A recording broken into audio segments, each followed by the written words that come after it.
ខ្លួនបានសូនទៅហើយនៅសតែចិនដ៏ស្រងំស្រងងាពពងរសាន់ឲ្យរូបខ្ញុំកណ្ដោយកណ្ដាយលឺសូរតែសំឡេងចម្រៀងពីចំងាយមកពីហេតុអ្វីបេងដូងខ្ញុំប្រែទៅជាទុនសោធ្លុំលឺអូនីយាយបងចង់ជួបចរចាពីថាស្នេហាផ្អែមល្ហែមដូចកាពីគ្រាមុនតើមានបនចម្រៀងមួយណាដែលអាចធ្វើឲ្យអូននឹងដល់បងធ្វើឲ្យស្នេហ៍ស្នំមុនមានរស្មីធ្វើឲ្យជើស្រីអូននាងចាំបងតើមានបនចម្រៀងមួយណាធ្វើឲ្យចិនដានៅស្រឡាញ់រូបបងហើយនៅតែនឹងស្នេហ៍គ្រាដំបូងជួបគ្នានាពេលរាត្រីសំដីអូនធ្វើឲ្យបងឡងក្នុងអនទេសនា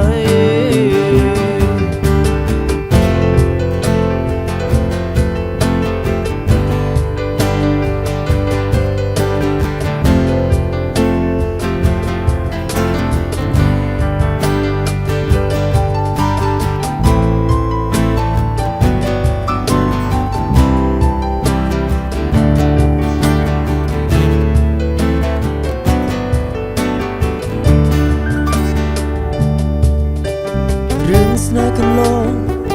តើនួនអងអូននៅចាំបានទេទោះជាពេលលាដើរលឿនទៅយ៉ាងណាក៏ចិនដាបងនៅតែចាំមិនភ្លេច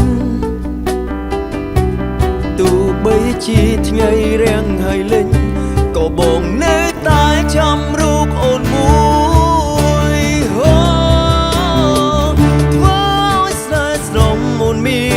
ស្មីធ្វើឲ្យជើស្រីអូននាងចាំប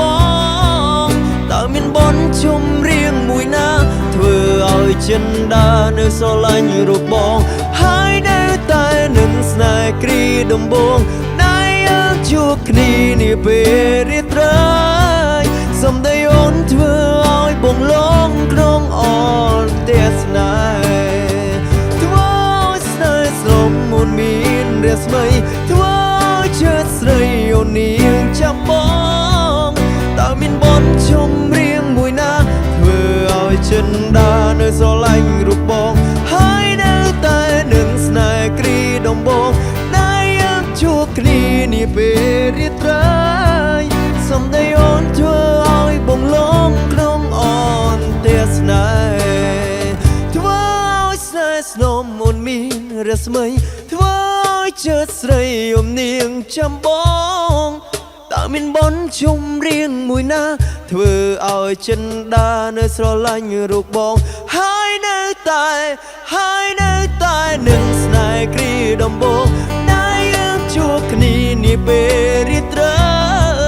សំដីអូនធ្វើឲ្យបងឡងក្នុងអនទេសនា